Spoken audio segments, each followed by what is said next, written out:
Hello friends, Plus 2 Physics Chapter 1 Electric Charges and Fields.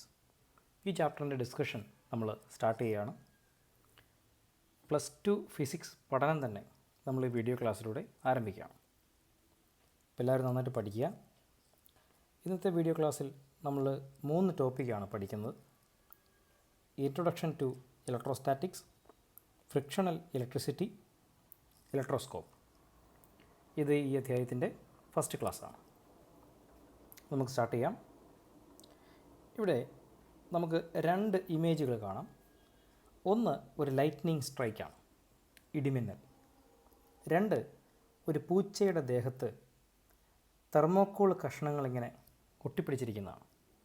ഇത് ആരും പശ വെച്ച് ഒട്ടിച്ചൊന്നുമല്ല. ഈ പൂച്ചയുടെ ദേഹത്ത് തെർമോക്കോളിൻ്റെ കഷ്ണങ്ങളിങ്ങനെ ഒട്ടിയിരിക്കുന്നതായിട്ട് നമ്മൾ കണ്ടു. അപ്പോൾ ഈ 2 സാഹചര്യത്തെയും നമ്മൾ ഫിസിക്സുകാർ എങ്ങനെ എക്സ്പ്ലെയിൻ ചെയ്യും? ഏത് പ്രതിഭാസമാണ് ഇവിടെ സംഭവിച്ചത്? അത് അനലൈസ് ചെയ്യുമ്പോൾ നമുക്ക് മനസ്സിലാക്കാം. ഇടിമിന്നലിന് കാരണമായ പ്രതിഭാസം എന്ന് പറയുന്നത് ഇലക്ട്രിക് ഡിസ്ചാർജാണ്. Electric discharge. എന്താണ് ഇലക്ട്രിക് ഡിസ്ചാർജ്? ചാർജുകൾ ഒരു വസ്തുവിൽ നിന്ന് മറ്റൊരു വസ്തുവിലേക്ക് അല്ലെങ്കിൽ ഒരു സ്ഥലത്തു നിന്ന് മറ്റൊരു സ്ഥലത്തേക്ക് ഫ്ലോ ചെയ്യുന്നതിനെയാണ് നമ്മൾ ഇലക്ട്രിക് ഡിസ്ചാർജ് എന്ന് പറയുന്നത്. അതുപോലെ രണ്ടാമത്തെ സാഹചര്യത്തിലായാലും ഈ തെർമോക്കോൾ കഷ്ണങ്ങൾ ഈ പൂച്ചയുടെ രോമങ്ങളിൽ ഒട്ടിയിരിക്കണമെങ്കിൽ അവിടെ ഈ ഇലക്ട്രിക് ചാർജുകളുടെ ഫോഴ്സ് മുഖാന്തരമാണ് ഇത് സംഭവിക്കുന്നത്. ചാർജുകൾക്കിടയിൽ അനുഭവപ്പെടുന്ന ഫോഴ്സാണ് ഈ തെർമോക്കോൾ കഷ്ണങ്ങളെ ഈ പൂച്ചയുടെ ശരീരത്തിൽ ഇങ്ങനെ ഒട്ടിച്ച് വെച്ചിരിക്കുന്നത്. അപ്പോൾ ഈ ഇലക്ട്രിക് ഡിസ്ചാർജിലായാലും ഈ പൂച്ചയുടെ ദേഹത്ത് രോമത്തിൽ തെർമോക്കോൾ ഒട്ടിയിരിക്കുന്ന സാഹചര്യത്തിലായാലും ഈ 2 കേസിലും ഈ 2 കാര്യങ്ങളും സംഭവിക്കണമെങ്കിൽ അവിടെ ചാർജുകളുടെ ഒരു കളക്ഷൻ വേണം എന്നുള്ളതാണ് അതിൻ്റെ ഏറ്റവും അടിസ്ഥാനപരമായ ആവശ്യം. അപ്പോൾ ഈ ചാർജുകളുടെ കളക്ഷൻ ഉണ്ടാകുന്നതിന് അല്ലെങ്കിൽ ചാർജുകൾ ഇങ്ങനെ അക്യുമുലേറ്റ് ചെയ്ത് ഗ്രൂപ്പ് ചെയ്യപ്പെടുന്നതിനെ നമ്മൾ വിളിക്കുന്ന പേരാണ് സ്റ്റാറ്റിക് ഇലക്ട്രിസിറ്റി. അപ്പോൾ സ്റ്റാറ്റിക് ഇലക്ട്രിസിറ്റിയിലൂടെയാണ് ഇലക്ട്രിക് ഡിസ്ചാർജ് ആയിക്കോട്ടെ അല്ലെങ്കിൽ രണ്ടാമത് കാണുന്ന ഈ പൂച്ചയുടെ ദേഹത്തെ തെർമോക്കോൾ ഒട്ടിയിരിക്കുന്ന സാഹചര്യം ആയിക്കോട്ടെ, ഇത് രണ്ടും സംഭവിക്കാൻ അടിസ്ഥാനപരമായി വേണ്ടത് സ്റ്റാറ്റിക് ഇലക്ട്രിസിറ്റിയാണ്. അല്ലെങ്കിൽ ചാർജുകളുടെ ഒരു കളക്ഷൻ, ഒരു കൂടിച്ചേരലാണ്. കൂടിച്ചേരലെന്ന് പറയുന്നത് ശരിയല്ല, ചാർജുകൾ ഗ്രൂപ്പ് ചെയ്യപ്പെടുന്നതാണ്. അവരുടെ ഒരു കളക്ഷൻ ഉണ്ടാകുന്നതാണ്. അപ്പോൾ സത്യത്തിൽ ഈ അധ്യായത്തിലും അടുത്ത അധ്യായത്തിലും നമ്മൾ പഠിക്കുന്ന പ്രധാന ടോപ്പിക്കും ഇതുതന്നെയാണ്, സ്റ്റാറ്റിക് ഇലക്ട്രിസിറ്റി. സ്റ്റാറ്റിക് ഇലക്ട്രിസിറ്റിയും അതുമായി ബന്ധപ്പെട്ട ഫിനോമിനൻസും എക്സ്പ്ലെയിൻ ചെയ്യുകയാണ്. അപ്പോൾ ഈ സ്റ്റാറ്റിക് ഇലക്ട്രിസിറ്റിയെ പറ്റി വിശദമായി പഠിക്കുന്ന ഫിസിക്സിൻ്റെ ബ്രാഞ്ച് ഏതാണെന്ന് ചോദിച്ചാൽ നമുക്ക് പറയാം ഇറ്റ് ഈസ് ഇലക്ട്രോസ്റ്റാറ്റിക്സ്. ഇലക്ട്രോസ്റ്റാറ്റിക്സ്. അപ്പോൾ ഫിസിക്സിനെ സംബന്ധിച്ചിടത്തോളം +2 ഫിസിക്സിലെ 1-2 അധ്യായങ്ങൾ ഡിസ്കസ് ചെയ്യുന്നത് ഇലക്ട്രോസ്റ്റാറ്റിക്സ് ആണ്. അപ്പോൾ അതുകൊണ്ട് തന്നെ നമ്മൾ ഈ +2വിൻ്റെ ഫിസിക്സ് പഠനം സ്റ്റാർട്ട് ചെയ്യുമ്പോൾ അത് തുടങ്ങേണ്ടത് ഇലക്ട്രോസ്റ്റാറ്റിക്സ് എന്താണ് എന്ന് പറഞ്ഞുകൊണ്ടാണ്. അതുകൊണ്ട് തന്നെ നമ്മൾ ആദ്യം ഇലക്ട്രോസ്റ്റാറ്റിക്സിൻ്റെ ഒരു ഡെഫിനിഷൻ നോക്കാം. Electrostatics is the branch of physics which deals with the study of force, field and potential due to charges at rest. മലയാളീകരിക്കുമ്പോൾ നിശ്ചലാവസ്ഥയിലിരിക്കുന്ന അഥവാ റെസ്റ്റിലിരിക്കുന്ന ചാർജുകൾ മുഖാന്തരം ഉണ്ടാകുന്ന ഫോഴ്സ്, ഫീൽഡ്, പൊട്ടൻഷ്യൽ എന്നിവയെപ്പറ്റി പഠിക്കുന്ന ശാസ്ത്രശാഖയാണ് ഏത്? ഇലക്ട്രോസ്റ്റാറ്റിക്സ് എന്ന് പറയുന്നത്. അപ്പോൾ നമുക്ക് ക്ലിയറായി ഇലക്ട്രോസ്റ്റാറ്റിക്സിൻ്റെ ബ്രാഞ്ചിൽ കൃത്യമായി എന്തിനെ പറ്റിയാണ് പഠിക്കുന്നതെന്ന്. ഫോഴ്സ്, ഫീൽഡ്, പൊട്ടൻഷ്യൽ, ഈ 3 കാര്യങ്ങളാണ്. ആര് കാരണം? ചാർജ് കാരണം. ഏതവസ്ഥയിലിരിക്കുന്ന ചാർജ് കാരണം? റെസ്റ്റിലിരിക്കുന്ന ചാർജ് കാരണം. ക്ലിയർ? പരീക്ഷയ്ക്ക് ഈ ഡെഫിനേഷൻ ചോദിച്ചിട്ടുണ്ട്. 2 രീതി ചോദിക്കാം. ഡിഫൈൻ ഇലക്ട്രോസ്റ്റാറ്റിക്സ് എന്ന് ചോദിക്കാം, അല്ലെങ്കിൽ ഇലക്ട്രോസ്റ്റാറ്റിക്സ് ഈ ഡെഫിനേഷൻ തന്നിട്ട് ഇത് ഏത് ബ്രാഞ്ചാണെന്ന് ചോദിക്കാം.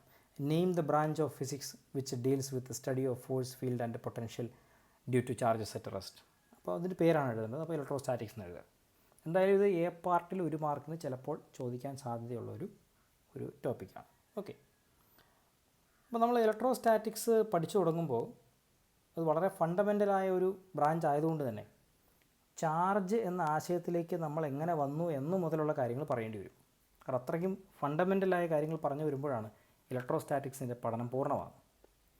അപ്പോൾ ഫസ്റ്റ് ടൈം ചാർജ് എന്നൊരു കോൺസെപ്റ്റിലേക്ക് നമ്മൾ എത്തുന്നതിന് മുന്നോടിയായിട്ടുള്ളൊരു ഒബ്സർവേഷൻ ഫസ്റ്റ് ടൈം നടത്തുന്നതിനുള്ള ക്രെഡിറ്റ് താലിസ് ഓഫ് മിലറ്റ്സ് എന്ന് പറയുന്ന ഗ്രീസിലുണ്ടായിരുന്ന ഒരു ശാസ്ത്രജ്ഞനാണ്.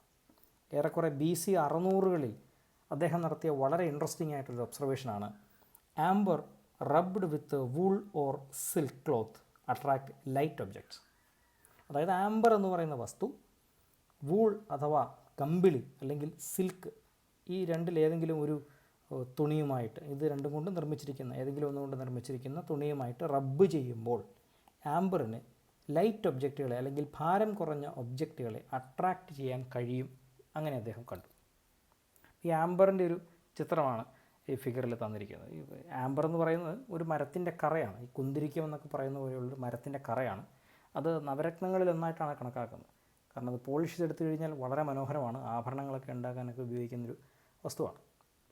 അപ്പോൾ ഈ വസ്തുവിനിങ്ങനെ വൂള് അല്ലെങ്കിൽ കമ്പിളി സിൽക്ക് ഈ തുണികളുമായിട്ട് റബ്ബ് ചെയ്യുമ്പോൾ ലൈറ്റ് ഒബ്ജക്റ്റുകളെ അട്രാക്റ്റ് ചെയ്യാനുള്ള കഴിവ് ലഭിക്കുന്നു എന്നുള്ളതാണ് ഒരു വിധത്തിൽ പറഞ്ഞാൽ ഇലക്ട്രോസ്റ്റാറ്റിക്സിൻ്റെ ഫസ്റ്റ് അല്ലെങ്കിൽ സ്റ്റാർട്ടിങ് നമുക്കൊന്ന് പറയാവുന്ന ഒരു പോയിൻ്റ്. അവിടെ നിന്നാണ് നമ്മൾ ചാർജ് എന്നൊരു കോൺസെപ്റ്റിലേക്ക് വരുന്നത്. അപ്പോൾ ചാർജ് എന്ന കോൺസെപ്റ്റിലേക്ക് നമ്മൾ വരാനുണ്ടായ കാരണങ്ങൾ വിശദീകരിക്കാൻ ഞാനൊരു എക്സ്പെരിമെൻ്റ് ഒന്ന് എക്സ്പ്ലെയിൻ ചെയ്യാം. അപ്പോൾ അത് കാണിച്ചു തരാൻ നിർവാഹമില്ലാത്തതുകൊണ്ട് ജസ്റ്റ് ഒന്ന് എക്സ്പ്ലെയിൻ ചെയ്യാം. നമ്മളിവിടെ ഒരു സെറ്റ് അല്ലെങ്കിൽ രണ്ടെണ്ണം ഒരു സെറ്റ് വൂളൻ ക്ലോത്ത് എടുത്തിരിക്കുകയാണ്, അഥവാ കമ്പിളി തുണി. പിന്നെ ഒരു സെറ്റ് ഗ്ലാസ് റോഡും എടുത്തിട്ടുണ്ട്. അതായത് ഗ്ലാസ് കൊണ്ട് നിർമ്മിച്ചിരിക്കുന്ന റോഡ്, അതിൻ്റെ സ്ട്രോയുടെയൊക്കെ വലുപ്പമുള്ള ഒരു ഗ്ലാസിൻ്റെ റോഡ്. ഉൾവശം പൊള്ളയല്ല എന്ന് ശ്രദ്ധിക്കുക. എന്നിട്ട് നമ്മളിവ പരസ്പരം റബ്ബ് ചെയ്യുന്നു. ഓക്കെ, അപ്പോൾ ഗ്ലാസ് റോഡും വൂളൻ ക്ലോത്തും തമ്മിൽ നമ്മൾ റബ്ബ് ചെയ്യുന്നു. ഇത് രണ്ടും സെപ്പറേറ്റ് ആയിട്ട് റബ്ബ് ചെയ്യുന്നു. ഓക്കെ, ഇങ്ങനെ റബ്ബ് ചെയ്തതിന് ശേഷം നമ്മൾ ഈ വസ്തുക്കളെ ഒബ്സർവ് ചെയ്യുമ്പോൾ കാണുന്നത് വളരെ ഇൻട്രസ്റ്റിംഗ് ആയിട്ടുള്ള ചില ഒബ്സർവേഷൻസാണ്. അതിലൊന്നാണ്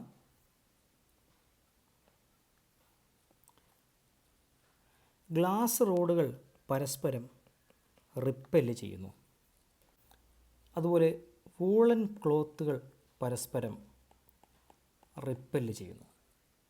എന്നാൽ ഈ ഗ്ലാസ് റോഡും വൂളൻ ക്ലോത്തും അട്രാക്റ്റ് ചെയ്യുകയാണ് ഉണ്ടായത്. ഓക്കെ, അപ്പോൾ ഇങ്ങനെ ഇവർക്കിടയിൽ വ്യത്യസ്തങ്ങളായ ഫോഴ്സുകൾ എക്സ്പീരിയൻസ് ചെയ്യുന്നതായിട്ട് നമ്മൾ കണ്ടു. അപ്പോൾ നമ്മുടെ മുമ്പിലുള്ള അടുത്ത ചോദ്യം, ഈ ഫോഴ്സ് എങ്ങനെ വന്നു? കാരണം നമ്മൾ പ്രത്യേകിച്ചൊന്നും ചെയ്തില്ല. നമ്മളാകെ ചെയ്തത് ഈ വസ്തുക്കളെ പരസ്പരം റബ്ബ് ചെയ്യുക മാത്രമാണ്, വേറൊന്നും ചെയ്തിട്ടില്ല. അങ്ങനെ ചെയ്തപ്പോൾ എന്തുകൊണ്ടാണ് ഇവർക്കിടയിൽ ഫോഴ്സ് വന്നത് എന്നുള്ള ഈ പ്രോബ്ലം സോൾവ് ചെയ്യുന്നതിലൂടെയാണ് നമ്മൾ ആദ്യമായിട്ട് ഇവരുടെ ചാർജുകൾ അക്യുമുലേറ്റ് ചെയ്ത് ആ ചാർജുകളുടെ ഇൻട്രാക്ഷൻ മുഖാന്തരമാണ് ഈ പറയുന്ന ഫോഴ്സുകൾ അനുഭവപ്പെടുന്നത് എന്നുള്ളൊരു നിഗമനത്തിലേക്ക് നമ്മൾ എത്തുന്നത്. ഓക്കെ, അപ്പോൾ ഈ ഫോഴ്സുകളെ നോക്കിക്കൊണ്ട് നമുക്കൊരു കാര്യം മനസ്സിലായി. ഈ വസ്തുക്കളെ പരസ്പരം റബ്ബ് ചെയ്തപ്പോൾ അവിടെ സംഭവിച്ചത് ഇലക്ട്രിഫിക്കേഷനാണ്. ഇലക്ട്രിഫിക്കേഷൻ എന്ന് പറഞ്ഞാൽ ചാർജുകളുടെ കൂട്ടം ചേരലാണ് എന്ന് വിചാരിച്ചാൽ മതി. അല്ലെങ്കിൽ ഇലക്ട്രിഫിക്കേഷൻ്റെ മറ്റൊരു പേര് നമുക്കിങ്ങനെ വിളിക്കാം, ഫ്രിക്ഷണൽ ഇലക്ട്രിസിറ്റി. ഇവിടെ സംഭവിച്ച ഇലക്ട്രിഫിക്കേഷനെ ഫ്രിക്ഷണൽ ഇലക്ട്രിസിറ്റി എന്നും കൂടെ നമുക്ക് വിളിക്കാം. കാരണം രണ്ട് വസ്തുക്കൾ റബ്ബ് ചെയ്യുന്നത് വഴിയാണല്ലോ ഇവിടെ ഇലക്ട്രിഫിക്കേഷൻ ഉണ്ടായത്. അപ്പോൾ അവിടെ ഒരു ഫ്രിക്ഷൻ ഉണ്ടല്ലോ. ആ ഫ്രിക്ഷൻ മുഖാന്തരമാണ് ഈ വസ്തുക്കൾക്ക് ഇലക്ട്രിഫിക്കേഷൻ സംഭവിച്ചത്. അപ്പോൾ ഇലക്ട്രിഫിക്കേഷൻ വഴി ചാർജുകൾ അക്യുമുലേറ്റ് ചെയ്യപ്പെടുകയാണെന്നും ആ ചാർജുകളുടെ ഇൻട്രാക്ഷനാണ് ഫോഴ്സ് എന്നുമാണ് നമുക്ക് മനസ്സിലായത്. അത് മാത്രമല്ല, നമ്മൾ ആ ഫോഴ്സുകൾ ശ്രദ്ധിച്ചാൽ അറിയാം, ഫോഴ്സുകൾ രണ്ട് തരത്തിലായിട്ട് കാണുന്നുണ്ട്. ചിലർക്കിടയിൽ റിപ്പൽഷൻ ആണെങ്കിൽ ചിലർക്കിടയിൽ അട്രാക്ഷനാണ്.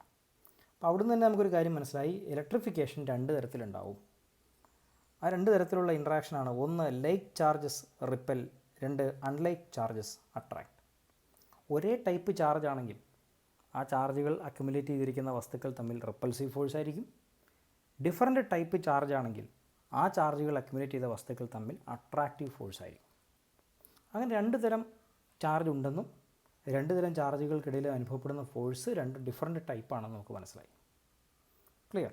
അപ്പോൾ ഈ രണ്ട് തരം ചാർജ് ഉണ്ട് എന്ന് പറയുമ്പോൾ ഈ ചാർജുകളെ രണ്ടിനെയും വേർതിരിക്കുന്ന ഒരു സവിശേഷത അവർക്കുണ്ടായിരിക്കുമല്ലോ, അല്ലെങ്കിൽ രണ്ടും ഒന്നാന്ന് പറഞ്ഞാൽ മതിയല്ലോ. അപ്പോൾ ഏത് സവിശേഷത അല്ലെങ്കിൽ എന്ത് സവിശേഷതയാണ് ഈ ചാർജുകളെ വ്യത്യസ്തരാക്കുന്നത് എന്ന ചോദ്യത്തിൻ്റെ ഉത്തരമാണ് അവരുടെ പൊളാരിറ്റി എന്നുള്ളത്. ഒരു ചാർജിനെ മറ്റൊരു ചാർജിൽ നിന്ന്, ഒരു ടൈപ്പ് ചാർജിനെ മറ്റൊരു ടൈപ്പ് ചാർജിൽ നിന്നും വ്യത്യസ്തമാക്കുന്ന അവരുടെ പ്രത്യേകതയാണ് എന്ത്? പൊളാരിറ്റി എന്ന് പറയുന്നത്. പൊളാരിറ്റി രണ്ട് തരത്തിലാണുള്ളതെന്ന് നമുക്കറിയാം അല്ലേ. First one is called positive, the second type is called negative. ഇങ്ങനെ രണ്ട് തരത്തിലുള്ള പൊളാരിറ്റി ആണുള്ളതെന്ന് നമ്മൾ ചെറിയ ക്ലാസ്സിൽ പഠിച്ചിട്ടുണ്ട്. സത്യത്തിൽ ഇങ്ങനെ ഈ പോസിറ്റീവ് നെഗറ്റീവ് എന്ന് പേര് കൊടുക്കുന്നത് അമേരിക്കൻ ശാസ്ത്രജ്ഞനായ ബെഞ്ചമിൻ ഫ്രാങ്കിളിനാണ്. അദ്ദേഹം അങ്ങനെ പേര് കൊടുക്കുന്നതിൻ്റെ പിന്നിലും വളരെ ഇൻട്രസ്റ്റിംഗ് ആയിട്ടുള്ളൊരു ഒബ്സർവേഷനുണ്ട്. അതായത് നമ്മൾ ചെറിയ ക്ലാസ്സിൽ നമ്പർ ലൈൻ പഠിച്ചിട്ടുണ്ടല്ലോ. 0, 1, 2, 3 എന്നിങ്ങനെ പോസിറ്റീവ് നമ്പറുകളും -1, -2, -3 എന്നിങ്ങനെ നെഗറ്റീവ് നമ്പറുകളും നമ്മൾ പഠിച്ചിട്ടുണ്ട്. എന്നിട്ട് ഇവരുടെ സമ്മേഷൻ നടത്തുമ്പോൾ നമ്മൾ കണ്ട ഒരു പ്രത്യേകതയായിരുന്നു, ഫോർ എക്സാമ്പിൾ +2 + -2 = 0 ഇങ്ങനെയാണ് നമ്മൾ ഒബ്സർവ് ചെയ്തത്. ഏറെക്കുറെ ഇതേ പ്രോപ്പർട്ടി തന്നെ ചാർജുകളും കാണിക്കുന്നുണ്ട് എന്ന് മനസ്സിലായി. അതായത് ഇപ്പോൾ രണ്ട് ടൈപ്പ് ചാർജ് ഉണ്ട്. ഇപ്പോൾ നമ്മൾ തൽക്കാലം പോസിറ്റീവ് നെഗറ്റീവ് എന്ന് പേര് ഇട്ടിട്ടില്ല എന്ന് വിചാരിക്കുക. അപ്പോൾ ഞാൻ രണ്ട് ടൈപ്പ് ചാർജിനെയും രണ്ട് കളറിൽ എഴുതാം. ഒരു 2 യൂണിറ്റ് ചാർജ് ഒരു ടൈപ്പ് എടുത്തു, പ്ലസ് അതേ 2 യൂണിറ്റ് ചാർജ് രണ്ടാമത്തെ ടൈപ്പ് എടുത്തു. അതായത് ആദ്യത്തെ ടൈപ്പ് ചാർജിൻ്റെ 2 യൂണിറ്റ് എടുത്തു, രണ്ടാമത്തെ ടൈപ്പ് ചാർജിൻ്റെയും 2 യൂണിറ്റ് എടുത്തു. എന്നിട്ട് ഇത് രണ്ടും കൂട്ടിക്കഴിഞ്ഞാൽ നമുക്ക് കിട്ടുന്ന റിസൾട്ട് ചാർജ് എന്ന് പറയുന്നത് 0 ആയിരിക്കും. അപ്പോൾ അങ്ങനെ നോക്കുമ്പോൾ ബെഞ്ചമിൻ ഫ്രാങ്ക്ലിൻ ചെയ്ത നെയിമിങ് കറക്റ്റാണ്. പോസിറ്റീവ് നെഗറ്റീവ് നമ്പറുകൾക്കുള്ള അതേ പ്രോപ്പർട്ടിയാണ് ചാർജും കാണിക്കുന്നത്. അതുകൊണ്ടാണ് നമ്മൾ പൊളാരിറ്റിയിൽ ഒന്നിനെ പോസിറ്റീവ് എന്നും മറ്റേതിനെ നെഗറ്റീവ് എന്നും വിളിച്ചത്. ഓക്കെ, അപ്പോൾ എത്ര ബ്രില്യൻ്റ് ആയിട്ടാണ് അദ്ദേഹം പേര് കൊടുത്തത്, എത്ര യുക്തിവഹമായിട്ടാണ് പേര് കൊടുത്തതെന്ന് ഓർക്കുക. ഫൈൻ. ഇനി ഇലക്ട്രിക് ചാർജുകൾ ഇങ്ങനെ റബ്ബ് ചെയ്യുമ്പോൾ അല്ലെങ്കിൽ റബ്ബ് ചെയ്യുക വഴി നമുക്ക് ലഭിച്ച ഇലക്ട്രിക് ചാർജുകളുടെ മറ്റൊരു പ്രത്യേക സവിശേഷത പറയുകയാണ്. അതാണ് the charges acquire after rubbing are lost when the charged body is brought in contact. അതായത് നമ്മളിങ്ങനെ റബ്ബ് ചെയ്യുമ്പോൾ ചാർജ് ഉണ്ടായെങ്കിൽ പോലും ഇങ്ങനെ റബ്ബ് ചെയ്ത് ചാർജുകൾ അക്യുമുലേറ്റ് ചെയ്യപ്പെട്ടതിന് ശേഷം അല്ലെങ്കിൽ ഇലക്ട്രിഫൈ ചെയ്തതിന് ശേഷം വീണ്ടും നമ്മൾ ഈ വസ്തുക്കളെ പരസ്പരം കൂട്ടിമുട്ടിച്ചാൽ ഇവരുടെ ചാർജുകൾ ക്യാൻസൽ ചെയ്ത് ടോട്ടൽ ചാർജ് 0 ആകും എന്നാണ് പറയുന്നത്. അപ്പോൾ നമ്മളൊന്ന് ഫിഗർ വരച്ച് എക്സ്പ്ലെയിൻ ചെയ്യാൻ ശ്രമിച്ചാൽ, നമ്മുടെ കൈവശം ഒരു ഗ്ലാസ് റോഡ് ഉണ്ടെന്ന് വിചാരിക്കുക. ആ ഗ്ലാസ് റോഡിൽ തൽക്കാലം പോസിറ്റീവ് ചാർജാണ്. ആ പോസിറ്റീവ് ചാർജ് അവിടെ വരാൻ വേണ്ടി നമ്മൾ ഉപയോഗിച്ച മറ്റൊരു വസ്തു കാണുമല്ലോ, റബ്ബ് ചെയ്യാൻ ഉപയോഗിച്ചത്. ആ വസ്തുവിൽ നെഗറ്റീവ് ചാർജാണുള്ളതെന്ന് വിചാരിക്കുക. അതിനുശേഷം റബ്ബിങ്ങിന് ശേഷം നമ്മൾ ഈ ഗ്ലാസ് റോഡ് അല്ലെങ്കിൽ ഏതെങ്കിലും വസ്തു, ആ വസ്തുവിനെ നമ്മൾ ചാർജ് ചെയ്യാൻ ഉപയോഗിച്ച മറ്റേ വസ്തുവുമായി ഫിസിക്കൽ കോണ്ടാക്റ്റിൽ കൊണ്ടുവന്നാൽ, കൂട്ടിമുട്ടിച്ചാൽ സംഭവിക്കുന്നത് ഈ നെഗറ്റീവ് ചാർജുകളും പോസിറ്റീവ് ചാർജുകളും പരസ്പരം ക്യാൻസൽ ചെയ്യുകയും ടോട്ടൽ ചാർജ് 0 ആയി പോവുകയും ചെയ്യും. വളരെ ഷാർപ്പായ ലൈൻസ് ആയതുകൊണ്ട് അത് ക്യാൻസൽ ആകും കേട്ടോ. എനിവേ അത് ക്യാൻസൽ ആകുമെന്ന് മനസ്സിലാക്കുക. അപ്പോൾ അങ്ങനെ ചാർജ് ചെയ്യപ്പെട്ടതിന് ശേഷം നമ്മൾ ഈ വസ്തുക്കളെ വീണ്ടും ഫിസിക്കൽ കോണ്ടാക്റ്റിൽ കൊണ്ടുവന്നാൽ ഈ ചാർജ് നഷ്ടമാകും എന്നുള്ളൊരു കാര്യം കൂടെ ഉണ്ട് എന്ന് ഓർക്കുക. റൈറ്റ്. അപ്പോൾ ചാർജ് ഉണ്ട് എന്നും റബ്ബിങ് വഴി ഇലക്ട്രിഫിക്കേഷൻ നടക്കുമെന്നും അല്ലെങ്കിൽ ഫ്രിക്ഷണൽ ഇലക്ട്രിസിറ്റി ഉണ്ടാകുമെന്നും അങ്ങനെ അവർക്കിടയിൽ ഫോഴ്സ് അനുഭവപ്പെടുന്നതൊക്കെ നമുക്ക് മനസ്സിലായി. എന്നാൽ ഒരു വസ്തുവിലുള്ള ചാർജ് എങ്ങനെ തിരിച്ചറിയുമെന്ന് ഇപ്പോഴും നമുക്കറിയില്ല. അപ്പോൾ അതിനൊരു ഉപകരണം വേണം. അതാണ് ഗോൾഡ് ലീഫ് ഇലക്ട്രോസ്കോപ്പ്. പരീക്ഷയ്ക്ക് ഒരു ചോദ്യം ഇങ്ങനെ നമുക്ക് പ്രതീക്ഷിക്കാം. Say name the device used to detect the presence of electric charge. Electric ചാർജിൻ്റെ പ്രസൻസ് തിരിച്ചറിയാൻ ഉപയോഗിക്കുന്ന ഉപകരണത്തിൻ്റെ പേരെന്ത്? ഉത്തരം ഗോൾഡ് ലീഫ് ഇലക്ട്രോസ്കോപ്പ്. എ പാർട്ടിൽ ചോദിക്കാം, മുൻപ് പലപ്പോഴൊക്കെ ചോദിച്ച് കണ്ടിട്ടുണ്ട്. അപ്പോൾ നമ്മൾ ഇനി നോക്കാൻ പോകുന്ന ഗോൾഡ് ലീഫ് ഇലക്ട്രോസ്കോപ്പിൻ്റെ പ്രവർത്തനം എങ്ങനെയാണെന്നുള്ളതാണ്. ഞാൻ ആദ്യം അതിൻ്റെ ഒരു സ്കിമാറ്റിക് ഡയഗ്രാം വരയ്ക്കാം. അതിന് ഗോൾഡ് ലീഫ് ഇലക്ട്രോസ്കോപ്പിൻ്റെ പ്രധാന ഘടകമെന്ന് പറയുന്നത് ഒരു ഇവാക്വേറ്റഡ് ചേമ്പറാണ്. അതായത് ഇതിനുള്ളിൽ വായുവില്ല, വാക്വമാണ്. വായുവില്ല എന്ന് പറയാം, പൂർണ്ണമായും വാക്വം ആകണമെന്ന് നിർബന്ധമൊന്നുമില്ല. എന്തായാലും വായുവിൻ്റെ അളവ് കുറവായിരിക്കണം. അതിനുശേഷം നമ്മൾ ഈ ചേമ്പറിലേക്ക് ഒരു കണ്ടക്റ്റിംഗ് വയർ ഇറക്കുകയും അതിങ്ങനെ അതിൻ്റെ അഗ്രം ഇങ്ങനെ വളച്ചു വയ്ക്കുകയും അതിൻ്റെ ഈ ചേമ്പറിന് പുറത്തുള്ള ഭാഗം സ്പിയർ പോലെ സ്പിറിക്കിലാക്കി മാറ്റുകയും ചെയ്യും. ഓക്കെ, അപ്പോൾ ഞാൻ പറഞ്ഞത് ഇതൊരു ഇവാക്വേറ്റഡ് ചേമ്പറാണ്. അതിനുള്ളിലേക്ക് നമ്മൾ കണ്ടക്റ്റിംഗ് വയർ കൊണ്ടുവന്ന് അതിങ്ങനെ അഗ്രം ഇങ്ങനെ വളച്ചു വെച്ചിരിക്കുകയാണ്. ഇതിൻ്റെ ചേമ്പറിൻ്റെ പുറത്തുള്ള ഭാഗം സ്പിറിക്കലാണ്. എന്നിട്ട് ഇതിനുള്ളിൽ ഈ ഹുക്കിൽ ഗോൾഡിൻ്റെ ഒരു ലീഫ് വെച്ചിട്ടുണ്ട്. ഗോൾഡിൻ്റെ ലീഫ്. ഗോൾഡ് എന്ന് പറയുമ്പോൾ സ്വർണം. അതെങ്ങനെയാണെന്ന് വെച്ചാൽ നമ്മൾ ഹോട്ടലിൽ നിന്ന് ഭക്ഷണമൊക്കെ മേടിക്കുമ്പം അലുമിനിയം ഫോയിൽ കിട്ടുമല്ലോ, വെള്ളി നിറമുള്ള ഫോയിൽ. അതേ സാധനം ഗോൾഡിൻ്റേത്, അങ്ങനെ വിചാരിച്ചാൽ മതി. അതിങ്ങനെ വെച്ചിട്ടുണ്ട്. അപ്പോൾ ഇതിൻ്റെ പ്രത്യേകത, ഇതിന് 2 ലീഫുകൾ, ചിറകുകളുണ്ട് എന്നുള്ള കൺസെപ്റ്റിലാണ് ഗോൾഡ് ലീഫ് എന്നുള്ള പേര് തന്നെ ഇതിന് കൊടുത്തിരിക്കുന്നത്. ഇനി നമ്മൾ ചെയ്യാൻ പോകുന്നത്, നമ്മൾ ഒരു മെറ്റൽ റോഡ്, അതിൽ പോസിറ്റീവ് ചാർജാണ് ഉള്ളത്. ഈ സാധനം എടുത്തിട്ട് ഈ സ്പിയറിൽ ടച്ച് ചെയ്ത് വയ്ക്കുക, ഫിസിക്കൽ കോണ്ടാക്റ്റിൽ വയ്ക്കുക. അപ്പോൾ ഇമ്മീഡിയറ്റ്ലി എന്താ സംഭവിക്കുകയെന്ന് ചോദിച്ചാൽ, ഈ പോസിറ്റീവ് ചാർജ് ഇങ്ങോട്ട് ഒഴുകും, ഈ കണ്ടക്റ്റിംഗ് വയറിലൂടെ ഒഴുകും. സ്വാഭാവികമായിട്ടും അത് ഗോൾഡ് ലീഫിലേക്ക് സ്പ്രെഡ് ചെയ്യും. ഓക്കെ, അപ്പോൾ ഇനി കാര്യങ്ങൾ എക്സ്പ്ലെയിൻ ചെയ്യാൻ ഈ ഗോൾഡ് ലീഫിൻ്റെ ഭാഗം മാത്രം ഞാനൊന്ന് എൻലാർജ് ചെയ്ത് വരയ്ക്കുകയാണ് കേട്ടോ. അപ്പോൾ ആദ്യം ഗോൾഡ് ലീഫ് ഇങ്ങനെയായിരുന്നു ഇരുന്നിരുന്നത്. ഇപ്പോൾ പോസിറ്റീവ് ചാർജ് വന്നതിന് ശേഷം ഗോൾഡ് ലീഫ് ഇങ്ങനെ ഡൈവേർജ് ചെയ്യുന്നതായിട്ട് നമ്മൾ കാണും, അല്ലെങ്കിൽ 2 സൈഡിലേക്കും ഡൈവേർജ് ചെയ്ത് പോകുന്നതായിട്ട് കണ്ടു. ഇപ്പോൾ ഇവിടെ പോസിറ്റീവ് ചാർജ് ഉണ്ട്. എന്തുകൊണ്ടാണ് ഡൈവേർജ് ചെയ്തതെന്ന് ചോദിച്ചാൽ നമ്മൾ നോക്കിയാൽ അറിയാം, ഇവിടെ ഈ ഗോൾഡ് ലീഫിൻ്റെ ഈ ലീഫിലും പോസിറ്റീവാണ്, ഈ ലീഫിലും പോസിറ്റീവാണ്. ഇലക്ട്രിഫിക്കേഷൻ നമ്മളിപ്പോൾ പഠിച്ചതേ ഉള്ളൂ. ഒരേ ടൈപ്പ് ചാർജ് ആണെങ്കിൽ റിപ്പിൽ ചെയ്യും. സോ ഈ ലീഫിൻ്റെ ഗോൾഡ് ലീഫിൻ്റെ വിങ്സ് ഡൈവേർജ് ചെയ്യും, സ്പ്രെഡ് ചെയ്യും. അപ്പോൾ അങ്ങനെ സ്പ്രെഡ് ചെയ്താൽ നമുക്ക് മനസ്സിലാക്കാം നമ്മളിവിടെ കൊണ്ടുവന്ന വസ്തുവിൽ എന്തുണ്ട്, ഇലക്ട്രിക് ചാർജ് ഉണ്ട്. അത് മാത്രമല്ല, ഇപ്പോൾ നമ്മളിവിടെ കൊണ്ടുവന്ന വസ്തുവിലെ ഇലക്ട്രിക് ചാർജ് ആദ്യത്തേതിനേക്കാളും കൂടുതലാണെന്ന് വിചാരിക്കുക. കുറേ കൂടെ ചാർജുള്ളൊരു വസ്തു കൊണ്ടുവന്നാൽ ഈ ഇലക്ട്രോസ്കോപ്പിൻ്റെ ഗോൾഡ് ലീഫിൻ്റെ സ്പ്രെഡ് ഇനിയും കൂടും, സ്പ്രെഡ് കുറേ കൂടെ വൈഡാവും. അതിന് കാരണം ഇത്തവണ ഇതിൽ ആദ്യത്തേതിനേക്കാൾ കൂടുതൽ ചാർജുകൾ പ്രസൻ്റാണ്. അപ്പോൾ ഈ ഗോൾഡ് ലീഫ് എത്രത്തോളം ഡൈവേർജ് ചെയ്യുന്നു എന്നുള്ളത് അവിടെ നമ്മൾ കൊണ്ടുവന്ന ചാർജ്ഡ് വസ്തുവിൽ അടങ്ങിയിരിക്കുന്ന ചാർജിൻ്റെ അളവിനെപ്പറ്റി നമ്മളോട് സംസാരിക്കുന്നുണ്ട്. അപ്പോൾ ഗോൾഡ് ലീഫ് ഇലക്ട്രോസ്കോപ്പിന് സത്യം പറഞ്ഞാൽ 2 പ്രയോജനമുണ്ട്. ഒന്ന്, ഈ ലീഫ് സ്പ്രെഡ് ചെയ്യുന്നതിലൂടെ അല്ലെങ്കിൽ ഡൈവേർജ് ചെയ്യുന്നതിലൂടെ ചാർജ് ഉണ്ടോ ഇല്ലയോ എന്ന് മനസ്സിലാക്കാം. അത് എത്രത്തോളം ഡൈവേർജ് ചെയ്യുന്നു എന്ന് നോക്കി ഈ കൊണ്ടുവന്ന വസ്തുവിൽ അടങ്ങിയിരിക്കുന്ന ചാർജിൻ്റെ മാഗ്നിറ്റ്യൂഡിനെ പറ്റിയും നമുക്കൊരു ഐഡിയ കിട്ടും. റൈറ്റ്.